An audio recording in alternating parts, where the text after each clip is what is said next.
Bienvenue dans ce nouvel épisode d'EnduroFlow. Aujourd'hui j'accueille Olivier Crouisier, ultra-trailer, jardinier paysagiste et auteur du livre Ultra Simple. Olivier, c'est un homme dont le parcours est guidé par une quête de cohérence à la fois intérieure et environnementale. Avant de devenir coureur éco-responsable, Olivier était ingénieur chimiste, mais un burn-out éthique l'a poussé à changer radicalement de vie. Ce qui l'a choqué, c'est une perte de sens face au rôle qu'il devait tenir dans son travail. Et ce qu'il en a tiré, c'est un changement de vie profond qui a transformé sa manière de courir et de voir le monde. Au départ, il voulait simplement prendre soin de lui. Puis, petit à petit, il a commencé à mettre en place des gestes en faveur de l'environnement. Il ne prend plus l'avion pour aller courir. Il fabrique lui-même ses ravitaillements depuis plus de 13 ans, et il remet en question jusqu'à la pertinence du t-shirt finisher. Mais derrière cette démarche, il y a beaucoup de nuances. Pas de leçons de morale ni d'injonction à faire comme lui. Juste une invitation à réfléchir, à faire un pas, même petit, vers plus de conscience. Comme d'habitude, voici un petit aperçu de tout ce que tu vas découvrir dans cet épisode. Ce qu'est un burn-out éthique et comment il a changé sa vie. Comment faire évoluer les mentalités sans culpabiliser les autres, les clés d'une démarche éco-responsable appliquée au sport, ce que les lecteurs de son livre Ultra Simple lui ont dit et qui l'a profondément surpris. Et pour finir, une anecdote sur un trail en Afrique du Sud à la frontière du Lesotho, qui montre que lui aussi a encore des contradictions.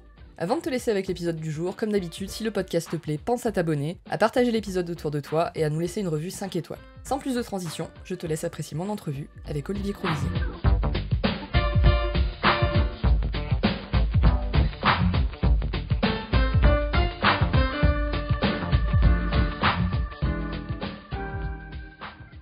Bonjour Olivier, merci d'avoir accepté mon invitation. Bonjour Elodie, écoute, merci beaucoup. C'est moi qui te remercie pour l'invitation justement. Avec grand plaisir. Est-ce que je peux te laisser te présenter pour démarrer s'il te plaît? Oui, pas de souci. Donc je m'appelle Olivier, j'ai 38 ans. Comme beaucoup de gens en fait, j'ai plein de casquettes dans la vie. Je suis à la fois papa, paysagiste, patron d'une société, et je suis sportif aussi depuis mon plus jeune âge, depuis très longtemps. En trail, ultra trail depuis maintenant une quinzaine d'années. Et aussi auteur d'un livre justement parlant du sport et de l'éco-responsabilité. Ok, on va en parler justement un petit peu plus tard. Avant ça, pour poser un petit peu le décor, est-ce que toi tu peux nous raconter un petit peu c'est quoi ton histoire avec le sport et qu'est-ce qui fait que tu t'es pris de passion pour les sports d'endurance, le trail en particulier? Oui, eh ben, c'est une bonne question. Je me suis rendu compte ces dernières années en fait que le sport a vraiment une place très importante dans ma vie. Bon, ça je le savais depuis longtemps, mais j'ai un vrai besoin d'expression physique, à la fois dans le sport, à la fois aussi dans mon métier, vu que je suis toujours dehors, toujours en extérieur et toujours en activité, et que c'est quelque chose qui régit ma bonne humeur et ma bonne santé aussi. Donc, je pense que ça vient de mon éducation avec mes parents. J'ai deux sœurs aussi. On a toujours fait du sport. On a souvent été dehors, en extérieur. On a aussi beaucoup déménagé à droite à gauche vu que j'ai un père militaire. Et j'ai été mis au sport très jeune, très tôt. Très vite, on s'est rendu compte que les ballons, ça allait pas du tout. Je savais pas quoi faire des ballons avec mes pieds ou avec mes mains. Et même avec une raquette d'ailleurs, ça marchait pas non plus. Comme je suis quand même quelqu'un de pas très grand, parce que je fais même pas 1m70, je fais 1m69, on a essayé de me mettre au basket, mais ça marchait pas, au volley non plus. Et finalement, j'ai été nageur pendant longtemps. J'ai jamais calculé d'ailleurs, peut-être pendant 8 ans. J'ai été nageur pendant 8 ans et en faisant de la compétition jusqu'au niveau régional. Mais la compétition, ça n'a jamais été trop mon dada non plus. Et arrivé sur Lyon pour mes études, tout naturellement, je me suis mis d'abord à la capoeira. En fait, j'allais parler de la course après, mais d'abord à la capoeira où j'en ai fait aussi pendant 7 ans. Donc, à virevolter dans tous les sens, faire beaucoup de cours, beaucoup de stages le week-end, un peu partout à droite à gauche en France. Et après, je me suis mis au trail pour un besoin de reconnexion avec la nature, pour un besoin d'expression et pour un besoin d'expression physique, un besoin d'effort et un besoin, je pense aussi, de reconnexion à soi-même. Ok, et au-delà de l'aspect justement reconnexion à soi-même, etc., qu'est-ce qui fait que dire l'ultra en particulier t'a attiré? C'est vrai que t'aurais pu t'arrêter à des petites distances. Qu'est-ce qui t'a attiré dans ce type d'effort aussi? La longueur de l'effort, je pense en fait, le temps. Ce qui fait comme tu dis, l'ultra, donc ultra trail, ça aurait pu être l'ultra peut-être vélo, ça aurait pu être l'ultra marche, l'ultra randonnée, j'en sais rien, autre chose. Mais je pense que c'est du coup la longueur de l'effort. Je sais qu'après physiologiquement, effectivement, j'ai une bonne résistance et j'ai une bonne, je sais plus comment on appelle ça, une bonne échelle cardiaque. Enfin, j'ai un rythme très bas la nuit et au repos, et donc du coup j'ai une grosse amplitude, et ce qui fait qu'en endurance je supporte très bien en fait les efforts de longue durée. Et, euh, et comme j'aime bien toujours être en extérieur, j'aime bien être toujours dehors, bah, naturellement, effectivement, les efforts longs me plaisent beaucoup plus que les efforts courts. Ok. Euh, Mm. donc tu nous as dit par rapport à ton livre notamment que tu as une démarche, enfin que tu documentes dans ton livre plutôt, tu as une démarche assez tournée vers la nature, vers l'éco-responsabilité. Qu'est-ce qui a été un petit peu le déclic pour toi? Euh, j'ai euh, j'ai eu une éducation avec ma famille, en fait, on est très proche de la nature et de l'environnement. J'ai beaucoup d'oncles et tantes, en fait. Alors, j'ai une partie de ma famille qui est militaire et une partie qui est plutôt terrien, avec des apiculteurs, avec des viticulteurs, des vignerons, avec des ethnologues, voilà, beaucoup de choses, en fait, en lien avec la nature et l'environnement. Moi, après, je me suis orienté sur des études de chimie. Par des coups de hasard, par des ricochets du hasard. En fait, je suis allé juste en école d'ingénieur de chimie, sans sachant que c'était pas non plus ce qui me plaisait le plus, mais j'avais un attrait intellectuel que j'aimais bien, le fait d'apprendre. Et j'ai fait 3 ans en tant qu'ingénieur chimiste en sécurité des procédés, en agroalimentaire aussi spécifiquement. Et j'ai fini par péter un câble, tout simplement. Et c'est à ce moment-là que en partant effectivement de la nourriture, donc à la fois prendre soin de la nourriture qu'on va manger, comme les poulets justement en élevage, parce que c'était le sujet de mon burn-out, et prendre soin de soi. En fait, mon premier acte d'engagement écologique, ça a été effectivement la nourriture et le fait de plus de manger de poulet en fait issus de batteries, de poulet nourris aux hormones. Et suite à ça, je me suis rendu compte que j'avais tout plein d'acquis et tout plein de fonctionnements en fait à déconstruire, à décortiquer pour de plus en plus être éco-responsable et oui, en tout cas aussi prendre soin de moi. Donc à la base, c'était pour prendre soin de moi, de mon corps, et puis finalement, c'était pour prendre soin de l'environnement autour de moi. Et, euh, et au fur et à mesure, en fait, du coup, de ma vie de tous les jours, ça s'est distillé dans ma pratique sportive. Et au fur et à mesure des années, donc en 10-15 ans, et j'ai changé énormément de choses dans mon fonctionnement, en fait, en tant que sportif et dans ma vie de tous les jours, bah, pour être le plus éco-responsable possible, pardon, mais sans avoir des comportements un peu sacrificiels où on se dit bah faut que je me prive de tout, faut que je me coupe de tout parce que du coup sinon en fait j'ai un impact trop fort sur l'environnement. Voilà, ça s'est fait vraiment en douceur, ça s'est fait assez simplement et sans sacrifice. Ok. Est-ce que tu peux développer un petit peu plus ce qui s'est passé exactement au moment de ce burn-out éthique d'ailleurs que tu décris dans la couverture de ton Oui, livre? Qu'est-ce qui oui, s'est vraiment passé? Qu'est-ce qui t'a choqué à ce point à ce moment-là? oui, effectivement comme tu dis en fait on le voit sur la quatrième de couverture du livre et c'est aussi je l'ai bien raconté dans le livre, on l'a laissé. Mais je pourrais en parler pendant des heures de ce moment-là. En fait, mon boulot, c'était du coup ingénieur en sécurité des procédés. Donc j'étais là en fait pour garantir que si une usine de fabrication quelle qu'elle soit, que ce soit pour de la pétrochimie, que ce soit pour du pétrole, des produits pharmaceutiques, ainsi de suite, souhaite augmenter la production ou souhaite en fait diminuer ses risques au niveau en fait du coup d'explosion, d'incendie et tout ça. Moi, j'étais garant d'une méthodologie pour en fait quantifier tout cela. Et leur dire, OK, bah là, en fait, si vous augmentez votre production, si jamais on a une explosion, on a une chance sur 1 million que ça arrive, donc une chance sur une fois par an, une fois par 1 million d'années, pardon. Mais si ça arrive, bah du coup, on va créer tel phénomène et on va tuer tant de personnes dans les environs. Et si vous voulez qu'on ne tue pas tant de personnes dans les environs avec une émanation de produits toxiques, ainsi de suite, il faut mettre telle mesure en place. Et en l'occurrence, justement, j'ai été, au bout de 3 ans, mandaté dans une usine qui est juste en dessous de Lyon, donc dans la vallée de la chimie, et qui fait des hormones de croissance pour les poulets d'élevage. Alors, il n'y a pas que les poulets d'élevage, il y a aussi les truies, les cochons, du coup, et les vaches. Et c'était une étude, en fait, qui était très très longue, qui durait plus de 9 mois, avec énormément de réunions, des heures de réunions, où en fait, je mandatais plein de monde dans la société pour analyser en fait les process. Et leur but, eux, c'était de pouvoir montrer à l'Europe qu'ils pouvaient augmenter leur capacité de production, donc de ces hormones de croissance, sans augmenter les risques pour les populations environnantes et pour les salariés aussi. Pour passer numéro 1 mondial, en fait, de production d'hormones de croissance pour les poulets d'élevage. Et il s'avérait que quand je suis arrivé, donc comme l'étude allait être longue, ils m'ont présenté la société et ils m'ont bien fait comprendre, ils m'ont bien montré qu'effectivement, eux, leur chiffre d'affaires était calqué avec quand la courbe du chiffre d'affaires était calquée avec la courbe de pauvreté, pardon, dans le monde. Parce que le poulet est la seule viande, source de protéines en tout cas, qui est consommée par toutes les religions et partout dans le monde.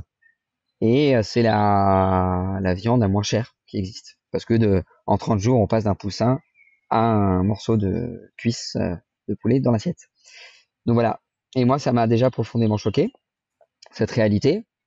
Euh, pour eux, peut-être que du coup, ça allait de soi parce que ils avaient déjà ouvert les yeux. Mais moi, j'ai peut-être candide et naïf. Et quand en fait, j'ai vu cette réalité, ça m'a déjà pas mal heurté. Et au fur et à mesure en fait de l'étude, au bout de 6 mois, j'ai complètement vrillé quoi. Je dormais plus. Je voyais des vaches hublots dans mes cauchemars. Je devenais irascible. Ou alors des fois en fait justement je m'effondrais. Je me rendais pas compte et puis pouf, je m'endormais en fait à table devant des amis, parfois au volant. Donc c'était hyper dangereux. Et parce qu'en fait j'avais le cerveau qui commençait vraiment à déglinguer et à bugger. Et je me suis rendu compte que je voulais plus du tout en fait être acteur et cautionner un système comme celui-ci. Donc, je suis pas allé au bout de l'étude. Elle a été finie par une de mes collègues qui était aussi une experte en analyse des risques. C'est une formation en fait qui est au niveau national, mais j'étais international même. Et elle était plutôt à l'étranger, mais elle est venue en France donc finir l'étude. Et moi, j'ai vrillé à ce moment-là et j'ai décidé en fait d'utiliser donc du coup mon droit au chômage pour pouvoir me lancer en tant que paysagiste à ce moment-là pour me faire du bien et pour en fait me reconnecter au jardin, à l'environnement, à la nature. Et c'est à ce moment-là où j'ai commencé en fait à essayer d'avoir le moins d'impact possible sur l'environnement.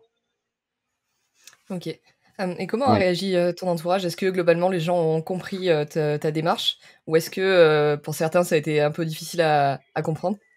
ouais, c'est une bonne question. Ouais, c'était difficile à comprendre, forcément, parce que il y a toujours l'image en fait du coup de l'ingénieur cadre qui en plus fait des études de dingue dans le cadre de son travail. Et donc c'est hyper valorisé socialement. Et au moment où en fait bah tu te dis bah en fait je vais arrêter et puis je vais être juste jardinier, il y a un peu de l'incompréhension quand même. Et je pense l'incompréhension qui est due à la peur, à la projection, à la capacité de se projeter en fait sur des fois des gros changements de vie, des réorientations où comme les gens ils ont peur pour nous dans ces moments-là en fait bah ils se disent bah mais non tu fais pas ça si tu vas pas y arriver, c'est hyper dangereux, puis tu quittes une situation confortable. Mais en fait, moi, cette situation confortable, elle me brisait et il fallait en fait que je trouve un autre moyen de vivre, de respirer. Et même si c'était du coup une période avec beaucoup de chamboulements, très aléatoires, où je savais pas trop ce qui allait se passer dans les mois à venir, est-ce que j'allais gagner ma vie, ainsi de suite, bah, ça a été le meilleur moyen pour pouvoir me reconstruire parce que finalement, maintenant, ça fait 13 ans que je suis paysagiste. Ok. Ouais. Et du coup, concrètement, ça a été quoi les conséquences sur ton mode de vie? Donc tu as dit la première chose, ça a été, évidemment d'arrêter de manger du poulet. J'imagine Oui, qu'après ça s'est un petit peu développé, à d'autres choses. Aujourd'hui, c'est quoi un oui, petit peu les oui. marqueurs, ouais, les marqueurs de ta démarche? Mais ce que je trouve important de dire, c'est qu'au début, en fait, moi, le but, c'était de prendre soin de moi. C'était pas forcément tout de suite, en fait, avoir le moins d'impact possible sur l'environnement. J'étais pas en train de calculer mon impact carbone. À l'époque, je prenais l'avion. Jusqu'en 2018, je prenais encore beaucoup l'avion. Mais quand j'étais ingénieur, en fait, j'étais amené à prendre l'avion plusieurs fois par semaine parce que j'étais envoyé partout à droite à gauche en France. Enfin, il y avait des semaines calmes et des semaines comme ça où je pouvais prendre 4 fois l'avion. Mais au tout début, ça a été vraiment prendre soin de moi, à la fois de mon mental, de mon psyché pour me reconstruire, et puis après de mon corps aussi. Et sauf que je me suis rendu compte que voilà, le meilleur moyen en fait pour prendre soin de soi, c'est aussi bah, de prendre soin de l'environnement et de manger des produits sains et de moins se déplacer et d'avoir en fait du coup une activité physique régulière, que ce soit en vélo, pour préférer le vélo au métro par exemple, la voiture, voilà. Et les marqueurs pardon qui se sont mis en place, c'est qu'effectivement j'ai commencé donc du coup par ne plus manger de poulet, après commencer à moins manger de viande. J'ai mangé Chez moi, en fait, j'ai jamais cuisiné de la viande. Alors maintenant, j'ai des enfants, donc on est obligé d'un petit peu d'en faire. Mais c'est vrai qu'avec ma femme, on mange très peu de viande à la maison. Donc pendant des années, la viande, on l'a mangée que quand on avait des repas de famille ou qu'on était invité ou alors au resto. Mais ce qui fait que c'était pas non plus souvent. Donc tout de suite, ça a diminué, on le connaît, bah, mon impact carbone au final et mon pourcentage des émissions de gaz à effet de serre, parce que le régime du coup carné, en fait, est un des régimes les plus polluants. Ensuite, après, ça, j'étais déjà très alerte dessus, mais je choisis une nourriture beaucoup plus locale, pas forcément bio, mais locale. Du coup, c'était à l'époque où d'ailleurs, en fait, le bio international est arrivé, ce qui fait qu'on s'est rendu compte que le bio, c'était pas forcément des fois la bonne réponse, ça dépendait où on le prenait, en tout cas où il était produit. Ensuite, après, j'ai drastiquement réduit mes achats en fait en termes de textile. Ça, déjà, j'étais pas un gros consommateur de textile, mais je me retrouve avec, par exemple, ce t-shirt, je crois que je l'ai depuis 5-6 ans, en fait. Alors, il est en coton, je le maintiens, je crois que j'ai des trous là quand même, mais il faut pas que je lève les bras. Voilà. Et j'ai donc très peu d'achats de textile, très peu d'achats, j'ai aucun achat de mode en fait, d'ailleurs, tout simplement. Mais je suis capable de très bien m'habiller, comme je suis capable d'être habillé détente, voilà.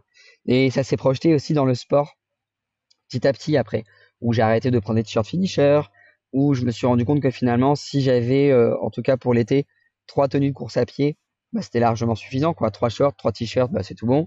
Pour l'hiver, après, j'ai 2 tenues longues en mérinos, bah, c'est largement suffisant, ce qui fait que j'arrive à 5 t-shirts sur l'année et qui tournent. J'arrive aussi à 3 shorts et un pantalon et un collant, donc c'est nickel.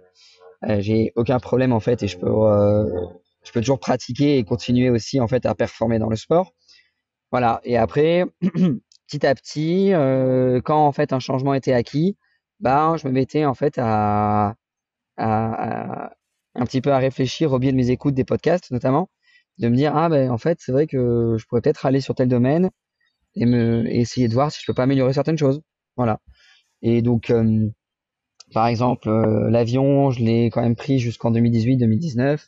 La dernière fois, c'était en 2021, tout début 2021, et depuis, j'ai plus pris l'avion euh, parce que je sais que du coup, en fait, c'est très polluant, parce que les voyages en fait qu'on fait nous dans le périmètre de l'Hexagone et après à l'échelle de l'Europe, bah, on préfère le faire en train, on préfère le faire en voiture aussi parce qu'on est 4 maintenant, donc du coup, forcément, c'est plus simple en voiture, surtout avec des petits bébés. Mais je prends plus l'avion parce qu'on en a plus besoin. Après, on s'interdit pas avec ma femme et ma famille de ne plus prendre l'avion ad vitam aeternam, mais on se dit que si un jour on le prend, en tout cas, ce sera sur du voyage de long terme. Type, on va partir plusieurs mois et puis on, on aura par exemple un transport en avion pour pouvoir rejoindre un autre continent, quoi. Ok. Du coup, Voilà. peut-être pour approfondir un petit peu comment toute cette démarche elle s'applique à ta pratique sportive. Oui, Juste pour rebondir, alors c'est peut-être une question bête, mais sur les t-shirts finisher, tu dis oui. que tu refuses. Donc c'est-à-dire c'est que tu les commandes pas en amont ou c'est à l'arrivée on te les tu le refuses en sachant que enfin, une fois qu'il a été produit, tu vois, si on te le propose que tu le prennes ou pas, ça change rien. Donc est-ce que c'est justement une manière de faire remarquer ça, de se dire bah voilà c'est peut-être pas nécessaire et c'est plus le message du coup qui est important que le t-shirt en soi. Ouais, le message, il est très important, à la fois en fait pour les organisateurs et à la fois aussi pour les autres en fait pratiquants, participants, parce que enfin moi je le vois autour de moi, j'ai très peu de copains qui portent leur t-shirt finisher, ou alors des fois je les vois avec copains copines, hein. Je les vois avec un t-shirt finisher et puis pourtant toutes les semaines je cours avec eux et je les vois jamais le remettre. Mais ce qui est important, c'est que du coup, il y a un système économique où effectivement, donc les organisateurs d'événements sportifs ont l'impression qu'il faut rétribuer donc du coup les participants avec des t-shirts, avec des cadeaux finishers, avec des médailles, parce parce qu'on a on a ce système de satisfaction comme un enfant. Tiens, t'as un bon point, t'as une carte, t'as une gourmandise, mais en fait, c'est une reconnaissance en fait qui est très limitée dans le temps, ce signe. Et le fait que du coup les organisateurs se retrouvent avec des t-shirts sur les bras, forcément ça a un impact eux sur leur économie. Et ils vont se dire bah oui mais en fait si j'ai 20% de mes t-shirts en fait qui n'ont pas été pris par les coureurs, déjà qu'est-ce que j'en fais? Je les garde, c'est du stock, je dois le payer parce que du coup bah ça immobilise en fait de la place. Ou je les jette, mais ce qui est complètement débile. Et donc du coup est-ce que je réfléchirais pas à l'année suivante en fait à moins produire de t-shirts? Ou comme tu dis, à l'inscription à demander aux gens est-ce que vous voulez vraiment un t-shirt en fait. Et il y a des courses qui le font, mais pas assez ça, c'est clair et net. Et je crois que c'est vraiment une question aussi de société parce que si je me trompe pas, sauf peut-être les grandes courses qui fonctionnent différemment, mais en Suisse, tu demandes en fait si tu veux ton lot finisher comme le t-shirt. Ou il y a des courses aussi où dans le prix de ton dossard, eh ben, tu as un billet de train avec pour te rendre en fait sur le lieu de la course au plus près, ce qui est hyper intéressant, ce qui est hyper ingénieux. Mais voilà, donc du coup, le premier acte, en fait, justement, moi, où je me suis rendu compte que je voulais pas prendre ces t-shirts, c'est quand je me suis rendu compte que souvent ces t-shirts étaient produits en Asie, malheureusement, que c'était du pétrole, parce que c'est du plastique, et qu'en plus, potentiellement, on savait pas, en fait, dans les usines où ils étaient produits, s'il n'y avait pas, en fait, des mauvaises conditions de travail, notamment avec des enfants, ou avec des peuples opprimés, ou avec des personnes sous-payées, ou avec des horaires de travail de dingue, enfin, voilà.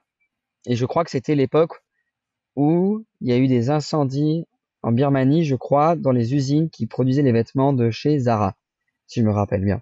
Et c'est là où, en fait, moi, j'ai eu un petit déclic, et que je me suis dit, mais de toute façon, ces fucking t-shirts, j'en ai pas besoin, quoi. Je peux m'en passer, et ça me créera pas de problème. Ok. Et au-delà des t-shirts, du coup, est-ce qu'il y a d'autres choses que tu mets en place? Je pense par exemple à la nutrition ou ce genre de choses. Donc on parle ouais, par exemple ouais, pendant les courses, on va consommer pas mal de barres, de gel, de choses emballées. Est-ce que toi, c'est quelque chose que tu consommes ou est-ce que tu te débrouilles autrement à ce niveau-là? Oui, oui, oui, mais c'est vrai que je l'ai pas spécifié juste avant, mais c'est un des paramètres importants, en fait, aussi dans le prendre soin de moi-même et dans la course à pied. C'est vrai que j'ai arrêté de consommer très rapidement, en fait, du coup, des gels. Et ça s'est traduit pareil par d'abord, en fait, une action-réaction de ma part pour moi-même. Et pas forcément, en fait, tout de suite en me disant, oh, faut que je sauve la planète. Non, c'était vraiment quand j'ai commencé à allonger les distances, dès que je prenais, en fait, des gels et de la nourriture industrielle qui était beaucoup trop chargée en sucre, ça me réussissait pas du tout, physiquement. Voilà. Je faisais des yo-yo au niveau sucre et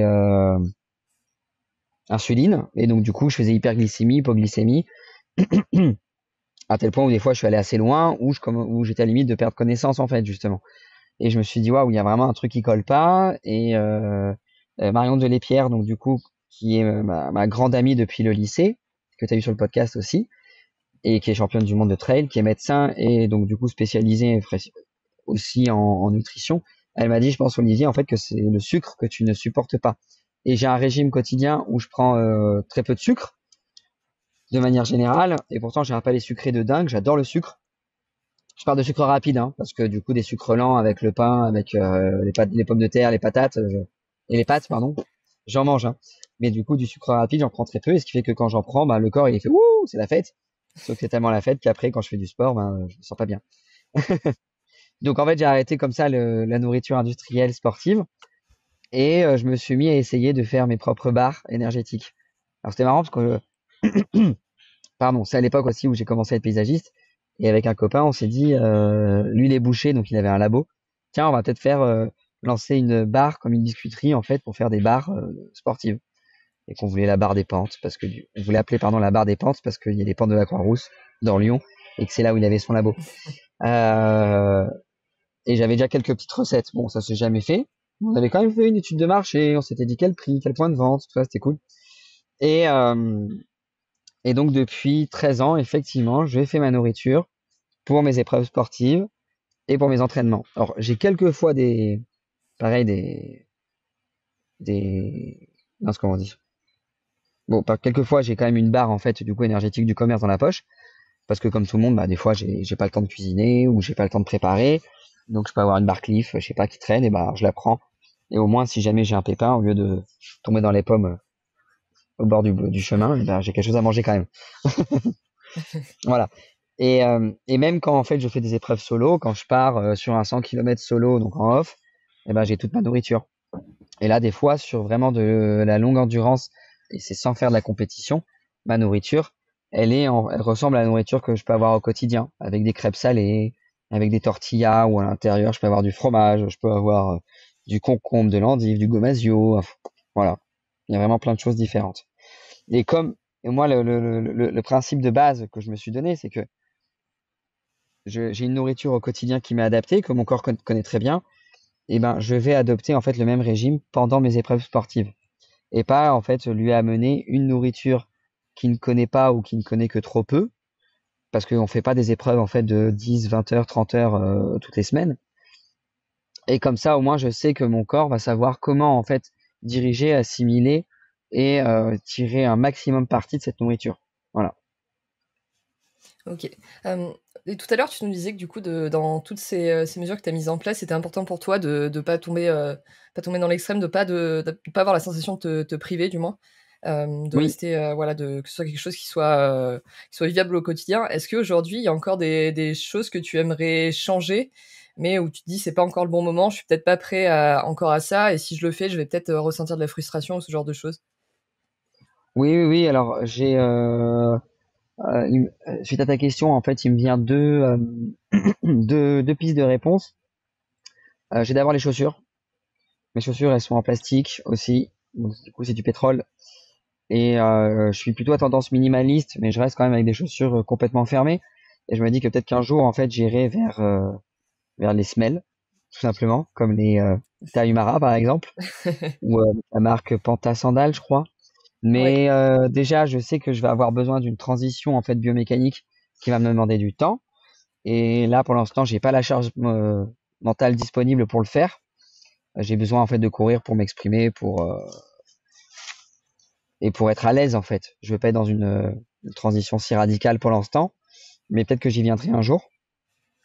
Et après, j'ai aussi en fait du coup le panel de la sobriété numérique où malheureusement, eh ben, je joue le jeu aussi là-dessus et je communique sur Instagram. Voilà. C'est un, j'arrive pas à trouver le mot, mais comme tu dis, en fait, je suis pas dans les extrêmes, mais j'accepte qu'effectivement, pour jouer le jeu et pour essayer de pouvoir impacter le plus de gens possible, même si je me fais pas apôtre en fait du coup de l'éco-responsabilité dans le sport, il faut quand même en fait être activiste avec les outils en fait qui sont mis à notre disposition. Donc je suis sur les réseaux sociaux, sauf Strava, mais en tout cas je suis sur Instagram majoritairement pour pouvoir communiquer bah, à la fois de mon livre, de l'actualité, sur le mouvement ultra simple aussi, et aussi bah, pour montrer ce que je fais. Ok. Tiens, c'est marrant que Et tu parles des. ouais. Ouais, dis-moi. Et oui, je voulais juste effectivement pour dire et pour montrer que c'est que du coup en fait c'est pas un comportement comme on dit sacrificiel effectivement d'être éco-responsable dans le sport et que ça permet aussi de faire des performances parce qu'il m'arrive de faire des bons scores, de faire des podiums, il m'arrive de faire des aventures en solo et que ça se passe très bien aussi. Voilà. C'est pas parce que du coup on est éco-responsable que forcément on est plus performant et on est moins compétiteur aussi. Enfin, on est moins compétiteur et moins performant. Bien sûr. J'allais dire, ouais, c'est marrant que tu parles des sandales. J'ai commandé ma première paire sur Panta Sandales cette semaine. Ah, Je les ai pas encore testées, donc je te dirai ce ok. que j'en ai pensé. Bah avec plaisir, parce que tu vois, je vois quelques connaissances autour de moi qui en ont, ils courent tout le temps avec. Alors moi, il y a un truc, tu me diras, hein, mais je suis quand même assez frileux, et je me dis, mais si tu les mets l'hiver, j'ai peur pour mes orteils, quoi. Même Après, t'as des, sans être dans la neige, hein. oui, ouais, c'est sûr. Bon, après, t'as des chaussettes, des choses, des chaussettes adaptées ou ce genre de choses. Après, c'est pas obligé de les mettre Ah 100% oui? du temps non plus, quoi. Après, ouais, bah, c'était Nicolas Cassier que j'avais reçu sur le podcast où on voit des photos de lui justement avec ouais, des Ouais. espèces de chaussettes un peu plus épaisses, j'imagine. Et ouais, C'est un peu après, comme les chaussettes japonaises où t'as que le gros orteil séparé des autres orteils. ah, c'est possible, ouais, je Et- pense, ouais. Ouais, Ça doit être ouais. ça, ouais. Ok. Donc ouais, après, il y a Faudra des que j'essaye. solutions, mais ouais. Et après, pareil, on n'est pas obligé de les mettre 100% du temps, quoi. Si on les met déjà l'été, ouais, sur les footings ou ce genre de choses, c'est déjà mieux que rien, je me dis, mais. Oui, puis j'ai l'impression en plus que ça a une super durée de vie en termes de Ah kilométrage. oui, ouais, ça a l'air, ouais, c'est, oui, ouais. Donc c'est hyper intéressant. Plus que les baskets, du moins, ouais. Ouais. Et porte à sandales, je crois quelqu'un m'a dit que c'était des semelles Vibram. Oui, ouais, enfin, il y a la possibilité, du moins, de rajouter ouais. Ok. Parce que je dis ça parce que j'avais remarqué qu'en fait, moi, mes semelles Vibram sur mes chaussures, c'est celles qui s'usaient le moins possible. Ce qui fait que je suis allé assez loin parce que même à un moment, je me suis dit, ok, bon, bah, j'ai des chaussures avec des semelles plastiques, forcément, c'est abrasif, forcément, les crampons, ils disparaissent, bah, c'est du plastique qui reste dans l'environnement. Et donc, j'ai été allé loin, à un moment, justement, en réfléchissant, en me disant, bah, en fait, il faudrait que tu n'aies plus que des chaussures avec des semelles Vibram, type, Sportiva, je crois, parce qu'effectivement, elles s'usent tellement peu que je laisse très peu de plastique dans la nature. Mhm, et oui, aussi, Bon, ouais.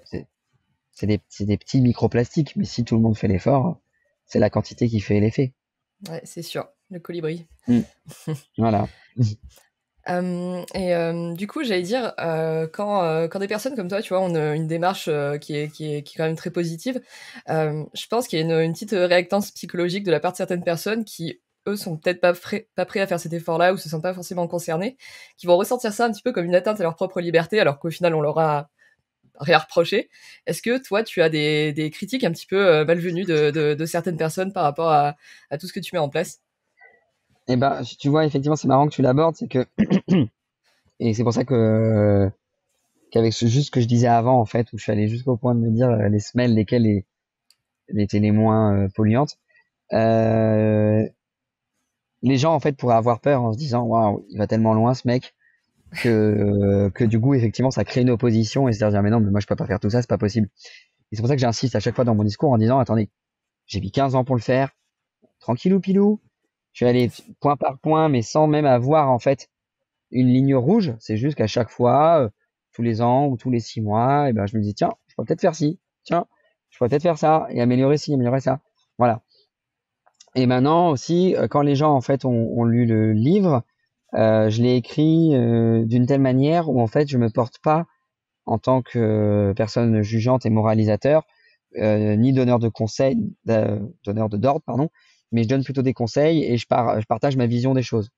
Donc, c'est à apprendre ou c'est juste à lire, tout simplement. Donc, il y a des gens qui l'ont lu et qui m'ont dit du bien du livre, alors que ces personnes-là ont aucun comportement éco-responsable.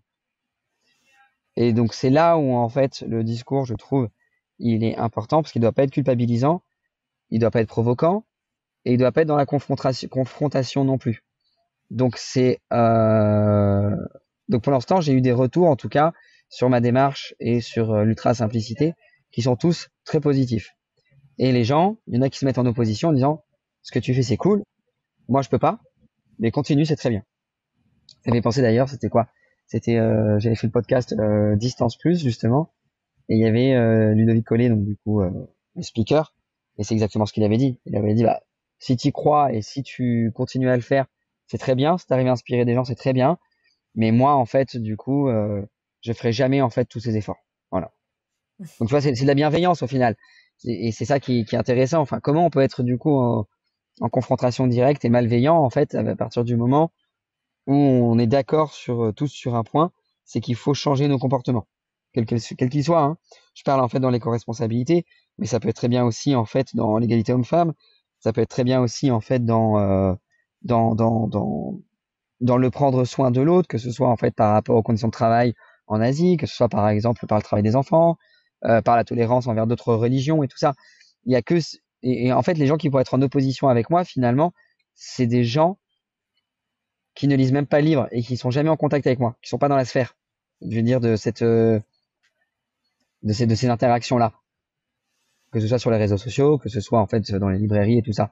Ils iront jamais acheter un livre en fait parlant de sport et de co-responsabilité si jamais ils sont climato-sceptiques et qu'ils croient pas en fait au mouvement comme pour le bien-être physique, quoi.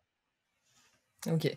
Du coup, ce serait quoi les choses les plus importantes à faire pour faire évoluer les mentalités? Du coup, enfin, de ce que tu me dis, j'imagine que ça va être plutôt inspiré par l'exemple, en fait, ce genre de choses. Déjà, se changer soi et voir comment ça se répercute autour et que finalement, c'est pas forcément utile d'être trop militant. Au contraire, ça peut avoir un peu l'effet inverse.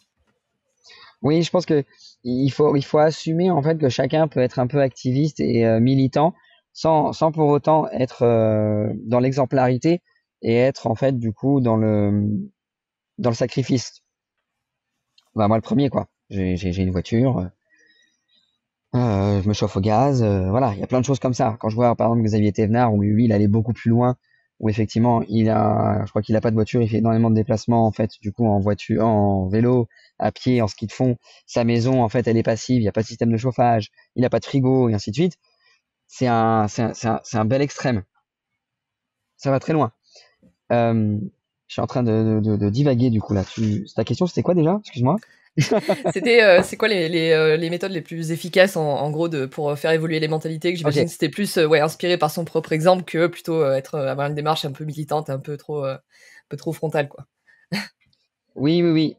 Et alors, bah, du coup, alors ça c'est super marrant ce que tu viens de dire aussi. Enfin, c'est super intéressant parce que le militantisme, je pense qu'il est en train de changer parce qu'on a eu beaucoup d'années où effectivement le militantisme était assimilé à de l'opposition, à se mettre en opposition avec les autres pour militer, pour montrer il y a un autre possible. Et là maintenant, en fait, je vois, en tout cas dans l'environnement, parce que c'est là-dessus que moi je suis beaucoup de militants, je vois en fait du coup le militantisme qui change et qui se met plus en opposition, mais qui veut en fait se mettre plutôt en adéquation et dire ok, on fait partie de la même société, on fait partie du même groupe de personnes. Pour autant, on n'a pas les mêmes idées, on les partage pas, mais on peut les confronter Et comme ça, en fait, on va fonctionner ensemble, on va avancer ensemble. Et donc le militantisme, c'est pour ça que maintenant, en fait, moi, je l'assume aussi de dire que bah, je suis, oui, effectivement, activiste et militant.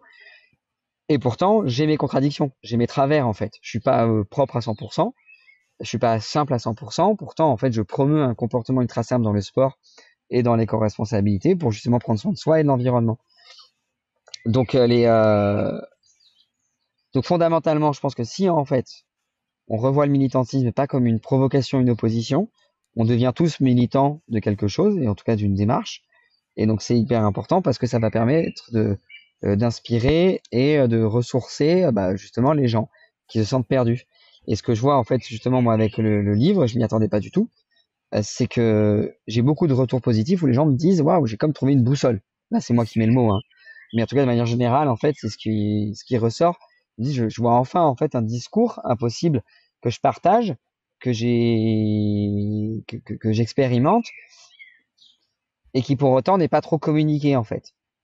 Et donc il y a plein de gens qui me disent, je me retrouve dans cette démarche. Je me retrouve en fait dans ces pensées, dans ces comportements. Et donc je reçois beaucoup de merci. Donc je me dis qu'effectivement, le discours et le ton qui est employé dans le livre, avec de la bienveillance, où c'est pas donneur d'ordre, c'est pas en fait du coup culpabilisant, c'est finalement un des meilleurs moyens pour provoquer du changement.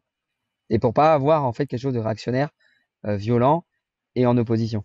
Parce qu'en plus, si on est en opposition, on crée des extrêmes. Et bah, si nous, en fait, on devient ultra simple, il y en a, ils vont et éco-responsables, bah, il y a des gens à l'opposé, en fait, qui vont aller beaucoup plus dans l'ultra-consumérisme, l'ultra-consommation, en fait, de notre sport, en se disant, bah tiens, je vais faire les 7 majeurs dans l'année. C'est les 7 majeurs, quand on parle des marathons? Oui, c'est ça, hein, je crois. Non, non, 6 majeurs et après il y a les 7 majeurs, je crois que c'est en cyclisme, les sommets des Alpes. Ah ouais, c'est ça, exactement. Ça encore, les sommets des Alpes, en fait, en 7 majeurs, c'est bon. Donc les 6 majeurs, ou alors faire cette superbe course qui te permet de faire 7 marathons sur 7 continents en 7 jours. Voilà, des extrêmes comme ça débiles qui pour moi en fait ont plus lieu d'être quoi. Mais bon. OK.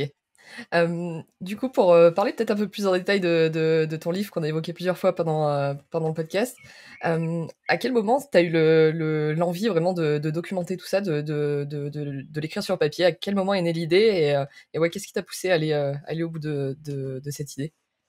Ouais. Et ben de documenter, c'est un super bon mot parce que justement dans la genèse du livre en fait, c'est que je suis allé participer en 2000, alors c'était 2019 mais c'était décalé en 2021 au marathon des sables. Et le marathon des sables, donc du coup j'ai dû y aller en avion en 2021, c'est la dernière fois ou les dernières fois où j'ai pris l'avion. Et ben je me suis rendu compte que c'était le bout de ma démarche éco-responsable. J'ai fait un marathon des sables zéro déchet, zéro gâchis en tout cas. Et je me suis confronté à moi-même là-bas et je me suis retrouvé face à un mur que j'avais du coup pas anticipé, mais qui pourtant se profilait à l'horizon pendant toute ma préparation. Et après, j'ai eu un mur physique aussi parce que les conditions climatiques étaient tellement difficiles que mon corps a lâché un moment. Et c'est marrant parce que j'ai vu euh, Laura, qui s'appelle Footrack sur les réseaux sociaux, qui est assez connue, et elle devait aller faire le marathon des sables au même moment. Et il y avait un Marocain avec qui, en fait, elle avait fait des stages dans le désert pour se préparer. Il lui avait dit, surtout, n'y va pas, parce que du coup, un marathon des sables, en fait, au mois d'octobre, vous allez au casse-pipe, il fait beaucoup trop chaud. Elle n'y est pas allée, et donc du coup, elle a eu raison, et puis après, elle n'y est jamais retournée d'ailleurs. Euh, et donc, suite à ce bordel du marathon des sables, j'ai eu un état de choc aussi, émotionnel, où j'avais beaucoup de mal à dormir, suite en fait au décès d'un des coureurs, et puis à tout ce que j'ai vécu là-bas. Donc j'ai commencé un petit peu à écrire et il y avait Frédéric Berg que je connaissais en fait parce qu'on s'était croisés sur des courses. Il m'a proposé donc un mois après le retour du marathon des sables d'écrire un livre. Et je lui ai dit avec grand plaisir parce que ça fait partie de ma bucket list. J'ai envie d'écrire un livre un jour. Je lui ai dit par contre, je ne sais pas du tout comment on écrit un livre. Il m'a dit t'inquiète pas, c'est mon métier. Il m'a dit toi t'as les idées, t'as le fond, moi je vais mettre la forme et on va travailler ensemble. Et donc justement là j'ai flippé parce que je me suis dit putain est-ce que je dois documenter? Est-ce que je vais devoir en fait faire une veille? Est-ce que je vais devoir en fait potasser énormément de documents, de publications scientifiques, de livres et tout ça pour pouvoir écrire mon livre? Et en fait, au bout d'un moment, il m'a calmé. Il m'a dit non, non, non, non, c'est pas ça. On va pas faire comme ça. Donc lui, en fait, il a commandé le livre en me disant, on va parler de ton expérience d'éco-responsabilité dans le sport. Donc oui, il y aura du marathon des sables, oui, il y aura du zéro déchet, mais on va parler en fait de tes aventures, tout simplement, quoi. Donc finalement, la documentation, elle s'est faite au biais de mes récits, parce que depuis de longtemps, j'avais déjà en fait du coup des petits Moleskine sur mes carnets de voyage pour faire des carnets de voyage, des carnets de courses, des carnets de réflexion. Et et puis j'écrivais, et puis effectivement, en fait, du coup, je me posais des questions, et puis j'écoutais des podcasts, ou plus je lisais en fait du coup des articles sur des médias, sur Internet. Et puis ça, comme quand on est passionné par quelque chose, bah, plus j'engrangeais d'informations, en fait. Et c'est pour ça qu'après, bah, ça a pris beaucoup de temps pour écrire ce livre, parce que du coup, on a commencé en 2022 à l'écrire et il est sorti fin 2024 là. Et c'est pour ça que du coup, bah, je suis allé aussi loin en même me posant des questions sur les semelles de mes chaussures. Mais faut pas voir ça comme de l'extrémisme, quoi. C'est juste que comme j'ai passé beaucoup de temps à potasser, à travailler, à me documenter, et par plaisir et pour aussi en fait le bouquin, et ben je suis allé fouiller un petit peu loin, quoi. Ok. Mm. C'est quoi les passages du livre dont t'es le plus fier? C'est ceux qui sont ouais, les plus importants, s'il y en a? Euh, Bah il y a le récit du marathon des sables. Il occupe des chapitres entiers. Euh, je l'ai écrit avec mes tripes en fait, comme la majorité de ce livre, mais ce moment-là, je l'ai vraiment écrit avec mes tripes parce que c'était très bouleversant aussi, mais dans le bon sens du terme pour moi. Et et il est super cool, enfin c'est super sympa à relire quoi. Même à lire. Chaque fois, il y a beaucoup de gens, bah, ceux qui en ont rien à cirer, par exemple de l'environnement, du respect de l'environnement, ils me disent ah ouais, ce passage-là sur Marathon des Sables, c'est vraiment une histoire à lire, c'est trop cool. Je l'aime Ok. bien. Et après, je l'aime bien. Et après, qu'est-ce que j'aime bien? Ouais, il y a beaucoup de passages, mais il y a des passages en fait justement sur mes récits de course. Je crois au pouvoir en fait aussi du conte, au pouvoir des histoires. Et donc du coup, je pense que j'ai une manière d'écrire qui justement est agréable à lire apparemment parce que j'aime bien raconter des histoires. Et moi, c'est mes récits de course que je préfère. Parce qu'en plus, comme moi, ma démarche éco-responsable, elle est ancrée en moi et donc elle me paraît hyper simple. Je trouve pas que c'est le message le plus important. J'ai l'impression que moi, c'est les histoires que je raconte qui sont importantes et qui me plaisent en plus. Ok. Et puis c'est même une Sans critique, je me rappelle, parce que du coup, ma femme à chaque fois, elle me dit que quand je commence à raconter des histoires, bah, c'est trop long, que je pars dans tous les sens, que c'est que quand je veux raconter un souvenir qui est simple et qui peut se raconter en une minute, bah, ça me prend 10 minutes. Mais ouais, bon voilà. OK. Et ce serait quoi un petit peu les retours qui t'ont le plus marqué à la sortie du livre, ceux qui t'ont ouais, qui t'ont le plus touché? Et ben, c'est euh, c'est euh, c'est celui que je disais tout à l'heure, je sais pas comment on pourrait le redire, mais où les gens me disent que qu'ils sont contents d'avoir enfin un écho, bon, Un à écho. leur pensée en fait, un écho, ouais, merci, à leur pensée et à ce qu'ils ressentent, à ce qu'ils ressentent. Et je me dis ah c'est trop bien parce que ça veut dire qu'en fait depuis un moment il y avait des gens qui avaient besoin en fait de lire ce genre de choses. Et je me suis dit bah bon après c'est le pouvoir de l'éditeur justement où il m'a dit je pense qu'en fait que c'est le bon moment pour sortir un livre sur l'éco-responsabilité dans le trail et dans le sport.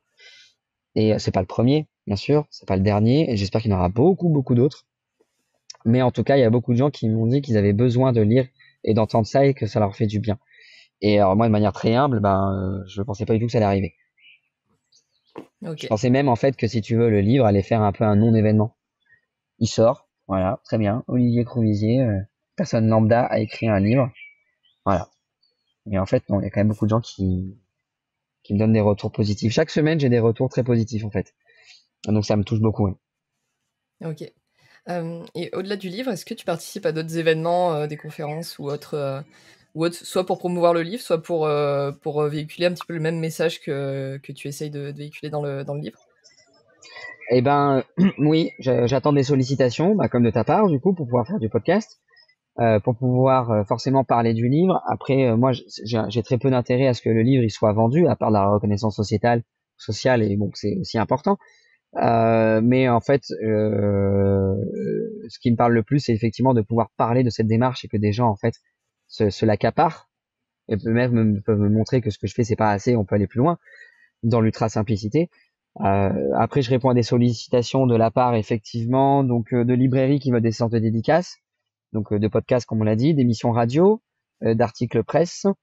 J'avais eu une conférence, mais j'ai pas pu y aller, organisée par un magasin dans le Beaujolais, Run Expert, si je me trompe pas sur le nom.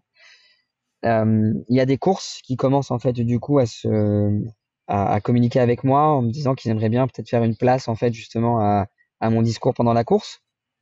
Donc peut-être sous forme d'un débat, d'une présentation ou alors d'un stand. C'est à définir. Et c'est des courses en local d'ailleurs souvent. Dans le Beaujolais, là, il y en a une en mois septembre.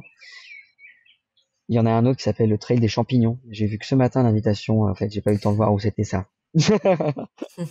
Mais oui, j'ai des sollicitations qui sont plutôt sympas, mais pas de grands débats, de grandes conférences, de choses comme ça. Sauf le podcast en fait Distance Plus qu'on a eu, où là, je sais pas si tu l'écoutes ce podcast, mais il peut y J'ai avoir écouté 5-6 quelques personnes épisodes, ouais. différentes.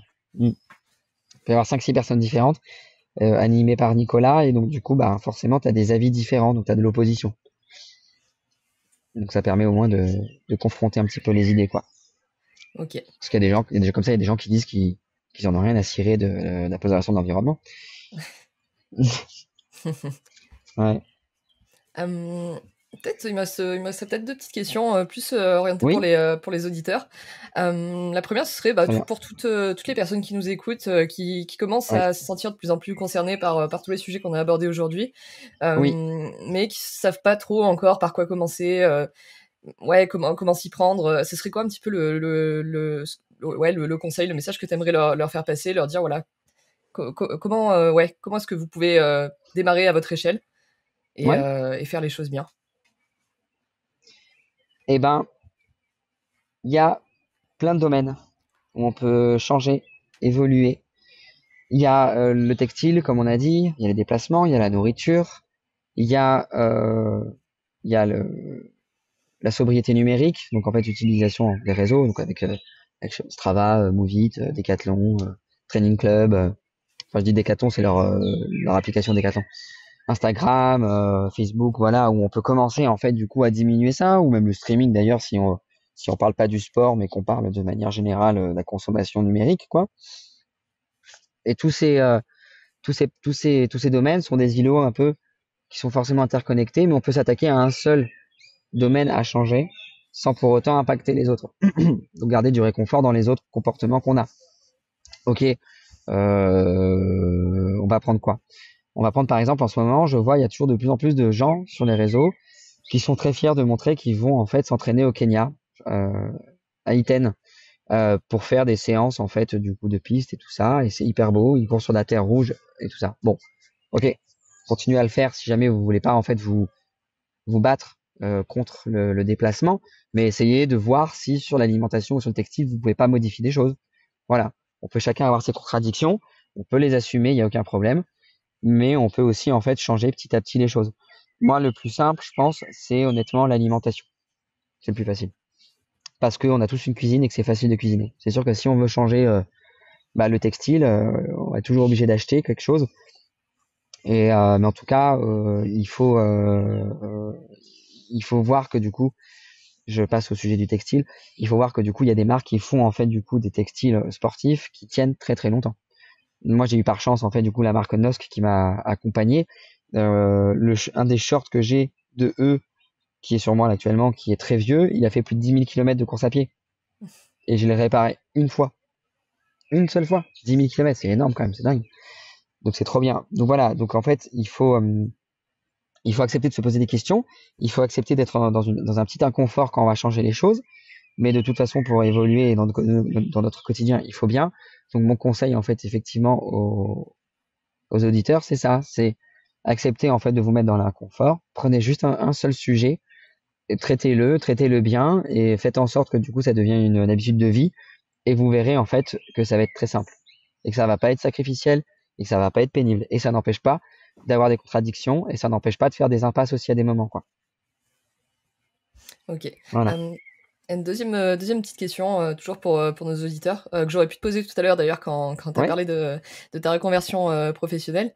oui. Bah, ce serait, ouais, en fait, si tu devais donner un conseil à quelqu'un qui sent que sa vie professionnelle a plus vraiment de sens, qui se sent plus vraiment aligné avec ce qu'il fait, qui pense à Oui. changer, qu'est-ce que tu lui dirais? Ah bah oui, go for it. Vas-y. Honnêtement, vas-y, en fait. Après, ça paraît peut-être débile, mais on est quand même en fait dans une époque qui est pas facile, hein. C'est quand même compliqué. On est en fait dans le tout doit aller vite, on est dans de la violence permanente, même le flux d'actualité qu'on a, en fait, on a énormément de violence à lire, que ce soit sur les guerres, que ce soit sur l'autre, sur l'enfance, sur le respect de la femme, sur le respect de la différence. Donc je me dis, c'est tout ce temps passé à travailler, si jamais en fait il n'est pas ressourçant, s'il donne pas de l'énergie et s'il n'est pas réjouissant, c'est qu'il vaut pas le coup en fait. Donc il faut changer. Il faut changer pour se respecter et pour en fait du coup prendre soin en fait de soi. Je pense que c'est hyper le prendre soin. Je pense qu'en fait si c'est un gros fer de lance parce que c'est en prenant soin de soi, de l'autre et de l'environnement qu'on va réussir en fait à aller mieux tout simplement. Ok. Mm. On arrive tout doucement à la fin de, à la fin de l'épisode. Oui. Avant de passer aux 3 petites questions de la fin, est-ce qu'il y a un sujet qu'on n'a pas abordé, que tu aurais aimé aborder? Ou voilà, quelque chose que tu as envie de partager, que tu n'as pas eu l'occasion de faire jusque-là? Oui, on aurait plein de petits sujets, on aurait plein de petits sujets. Il y a quelque chose qu'on n'a pas trop parlé, c'est effectivement en fait sur les aventures. Les gens donnent plein de termes différents. Moi, quand je dis aventure, c'est-à-dire que j'ai pas de dossard en fait. Ok. Et ça rejoint peut-être en fait pour moi la puissance de l'histoire, mais en tout cas les aventures, je trouve ça super cool. D'ailleurs, on le voit que dans les médias, les aventuriers en fait sont de plus en plus mis en avant, comme Mathieu Blanchard quand il va faire ses petites aventures avec la Yukon, ou comme Laurie Lag, ou comme en fait d'autres personnes, où les aventures en fait parlent de plus en plus aux gens, parce qu'on raconte des histoires, parce qu'on raconte des histoires d'évasion, et parce que ça permet effectivement en fait de vivre à travers les yeux des grands aventuriers, donc des histoires. Et moi, mes petites aventures, parce que c'est des fois en fait, on va dire que dès que je pars à faire plus de 4 heures de trail, pour moi, je le vois comme une aventure. Il y a quelques années, on a beaucoup entendu parler des micro-aventures. Et ben moi, j'en ai comme ça en fait. Donc ça peut être sur des traversées, sur des boucles, mais les traversées, je les fais souvent. Ça m'arrive souvent où on part en week-end et arrivé à proximité en fait du point de chute, je fais hop, arrêtez-vous là, vous me lâchez, je suis à la maison dans 3 heures. Et hop, je me fais une aventure. Je sais pas par où je vais passer, on y va quoi. Ou alors de faire des boucles à côté de chez moi. Je peux partir prendre le train, donc je suis à Lyon, faire une boucle de 100 km, reprendre en pleine nature, hein, reprendre le train et être à la maison et j'ai fait mon aventure quoi.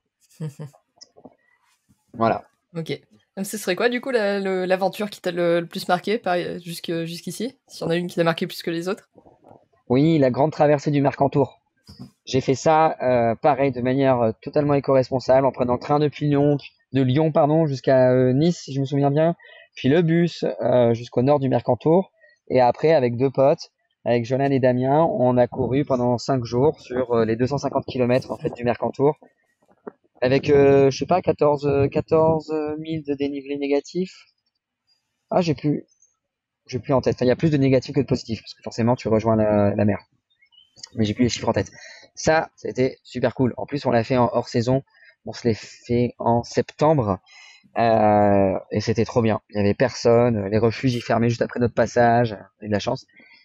Et on avait des conditions de dingue. Alors, des fois, un peu des orages, un peu de pluie, mais les paysages d'automne qui étaient super beaux.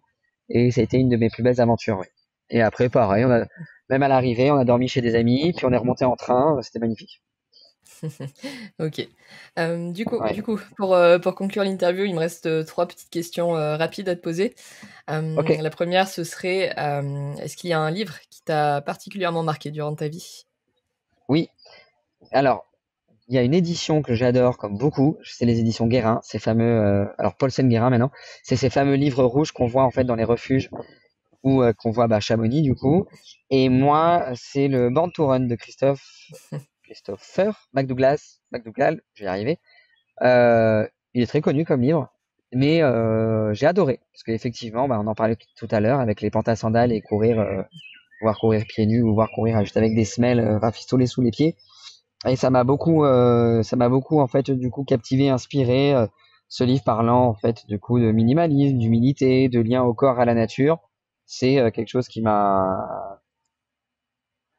j'ai adoré. Ah, ok. Oui, Deuxième question. S'il y avait oui. une seule valeur que tu voudrais transmettre à la prochaine génération de sportifs, laquelle ce serait? Oui. Bah, ce serait effectivement sur l'activisme. Parce que sous l'activisme, je vois en fait des notions de bah, d'être humble, encore une fois, d'acceptation de soi, d'acceptation de ses différences, et de se dire que dans un monde dans lequel on est, et ben l'activisme en fait, ça veut dire que du coup on parle et on communique. Ok. Et pour conclure, est-ce que tu aurais une petite anecdote de sport à nous raconter? Ah tiens, j'en avais une en tête, mais je viens de changer, j'en ai une autre. Pour montrer que j'ai des contradictions aussi. Un de mes plus beaux souvenirs de course à pied et de trail, c'est en 2018, quand j'ai fait un trail en plein milieu de l'Afrique du Sud, où on était sur la frontière entre les Lesotho et l'Afrique du Sud. Voilà. C'était un gros voyage, on était parti 6 mois avec ma femme pour notre voyage de noces. Et c'était un trail, c'était incroyable. J'ai l'impression dans mes souvenirs que je suis comme en fait dans un paysage où tout a été coloré en safran, comme on dit avec Amélie Poulain, parce que c'était complètement jaune, les steppes étaient jaunes, il y avait des zèbres au loin qui couraient, pendant que nous on faisait notre trail en fait sur 2 jours, c'était vraiment incroyable. Ok, bah, Voilà. je te remercie pour le partage. Ouais. Avant de se quitter, pour celles et ceux qui veulent en savoir plus sur toi et sur ce que tu fais, où est-ce qu'on peut te Oui. retrouver? En librairie, ça c'est le moment autopromotion. Le livre ultra simple, il est disponible en fait soit en rayon dans les librairies ou en commande, comme il est distribué par un éditeur et on peut le trouver partout, donc dans les librairies et les pays francophones.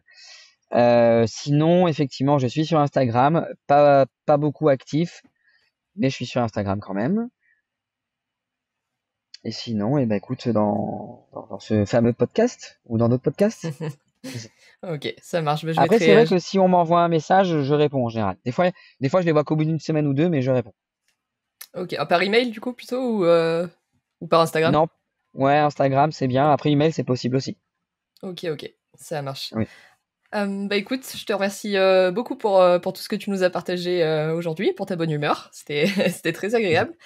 merci beaucoup à Sur toi. ce, bah, je te souhaite une très bonne fin de journée et beaucoup de réussite pour la suite. Merci beaucoup, Elodie. En tout cas, j'étais ravi de passer ce moment avec toi. Et je vais continuer à écouter tes émissions. C'est vraiment super chouette. Je te remercie. À bientôt. À bientôt.